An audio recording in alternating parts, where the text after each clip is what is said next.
കേരളത്തിലെ കോഴിക്കോട് ജില്ലയിലെ ഒരു ചെറിയ ഗ്രാമമാണ് കൂടത്തായി. ശാന്തവും സമാധാനവും നിറഞ്ഞൊരു ഗ്രാമം. വർഷങ്ങളോളം ഇവിടെ ഒരു കുടുംബത്തിൽ സംഭവിച്ച ചില മരണങ്ങൾ ആദ്യം ആരെയും സംശയിപ്പിച്ചില്ല. ഒരു വയോധിക സ്ത്രീ മരിച്ചു. കുറച്ചു വർഷങ്ങൾക്കു ശേഷം കുടുംബത്തിലെ മറ്റംഗങ്ങളും മരിച്ചു. വീണ്ടും ഒരാൾ. പല മരണങ്ങളും സംഭവിച്ചു. എല്ലാവരും അത് സാധാരണ മരണങ്ങൾ എന്നാണ് കരുതിയത്. വർഷങ്ങൾ കഴിഞ്ഞപ്പോൾ എല്ലാവരുടെ മനസ്സിൽ ഒരു ചോദ്യമുയർന്നു: ഈ മരണങ്ങളെല്ലാം സ്വാഭാവികമായി സംഭവിച്ചതാണോ? 2002 കുടുംബത്തിലെ മുതിർന്ന അംഗമായ അന്നമ്മ തോമസ് ആരോഗ്യവതിയായിരുന്നു. പെട്ടെന്ന് അസുഖം മൂലം മരിച്ചു. കുടുംബത്തിലെ അംഗങ്ങൾ അതൊരു സ്വാഭാവിക മരണമെന്നാണ് കരുതിയത്. പിന്നീട് നോക്കുമ്പോൾ 10 വർഷങ്ങളിൽ അതേ കുടുംബത്തിൽ വീണ്ടും മരണങ്ങൾ സംഭവിച്ചു. കുടുംബത്തിലെ മറ്റംഗങ്ങളും പിന്നീട് ഒരു ബന്ധുവും, ഇങ്ങനെ പലരും.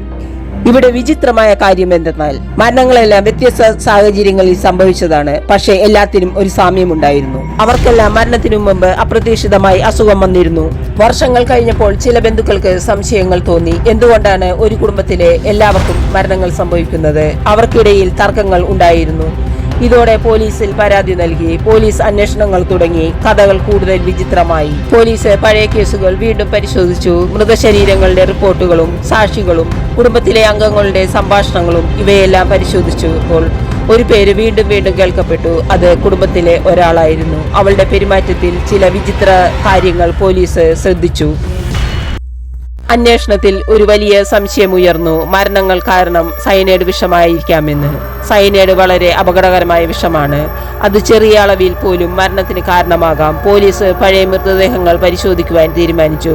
റിപ്പോർട്ടുകൾ വന്നപ്പോൾ അന്വേഷണം പുതിയ വഴിത്തിരിവിലേക്ക് തിരിഞ്ഞു. ഈ വിവരം പുറത്തു വന്നപ്പോൾ കേരളം മുഴുവൻ ഞെട്ടി. വർഷങ്ങളായി നടന്ന സംഭവങ്ങൾ ഇപ്പോൾ ഒരു കഥയുടെ ഭാഗമെന്ന പോലെ തോന്നി.